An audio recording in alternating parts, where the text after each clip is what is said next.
We warned you at Syracuse, and you persisted. You took advantage of us at New Canaan to drive us out, and like the dogs of Caesar you are, you followed us to Zion. And now you stand on holy ground, a temple to God's glory on earth.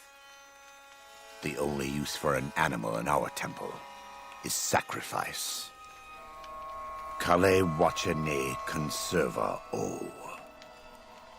You understand me, don't you? Don't you? Outman. Kunaman mad. He kill all Whitelegs. You talk. You stop.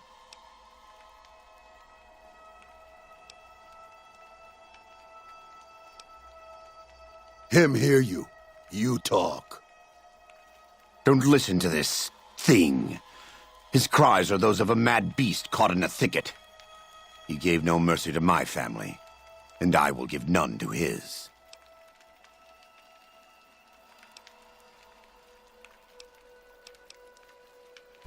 He has a debt to pay for what he's done, and I've come to collect. And so he's chosen to cower in the water like a dumb animal.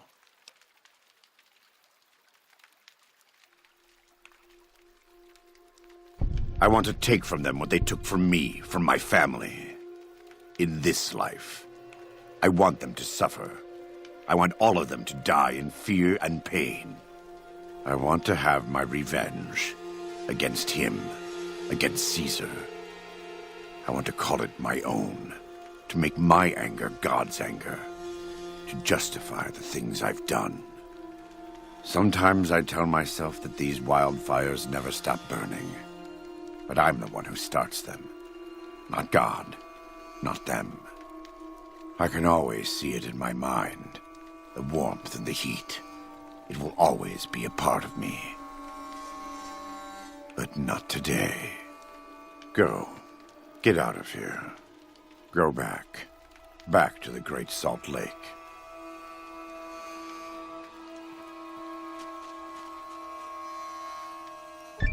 That's it. It's finished. Thank you for staying with me. I couldn't have done this on my own. Let's go find Daniel. Tomorrow we'll be here soon. And there is much to do.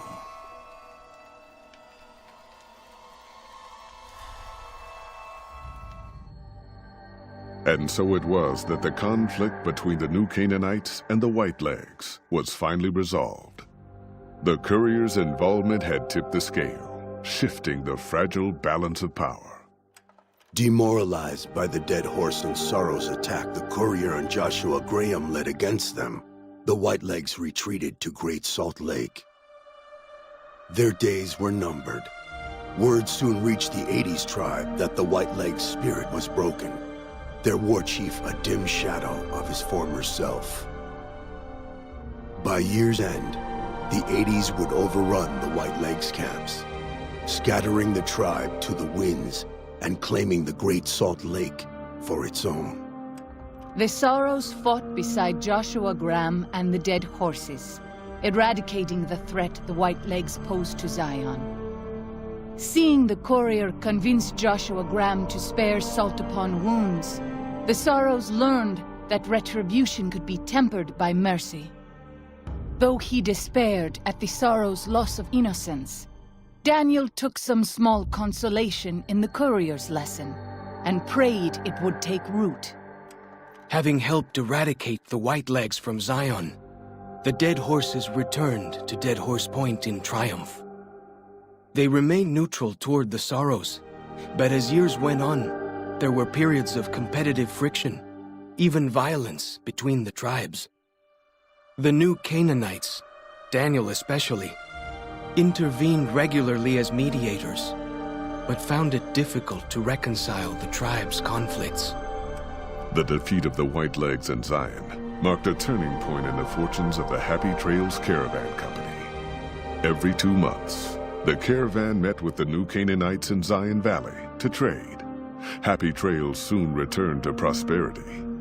The vigilance of the Sorrows and Dead Horses in defending southwestern Utah, initially startling to Happy Trails caravans, soon proved a blessing.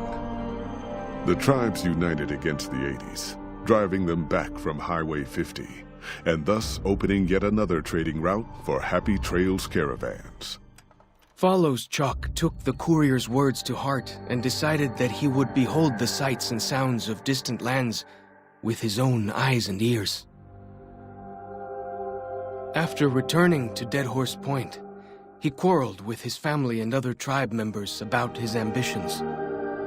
One morning, they awoke to discover that Follows Chuck had set off alone, westward, into the wilderness. He was never seen again. Waking Cloud was distraught when she learned of her husband's death, but took comfort from her tribe and the compassion of the New Canaanites. She forgave Daniel for having concealed her husband's fate from her, and learned to accept his fate. When her grief faded, she took a husband from the Dead Horse tribe. At her bidding, he stayed close to home. The threat of the Whitelegs ended. Joshua Graham helped the Sorrows and Dead Horses tend to their fallen comrades and secure Zion. The courier's words had stayed Joshua's wrath in his darkest hour, and in sparing salt upon wounds, he was changed. While he continued to advocate militant opposition to the enemies of New Canaan, he sometimes showed quarter to those who crossed his family. Eventually, this new spirit would diminish the myth of the burned man in distant lands. A small price for the peace it brought to Joshua Graham. For years after the defeat of the Whitelegs, Daniel did his best to minister to the Sorrows' spiritual needs. Try as he might, he could not hold back the tribe's increasing militancy and reverence of Joshua Graham. Demoralized, he returned to his family in Dead Horse Point. His failures haunted him for the rest of his days. And with that, the courier walked out of the history of the tribes of Zion and back to the gathering storm of the Mojave Wasteland.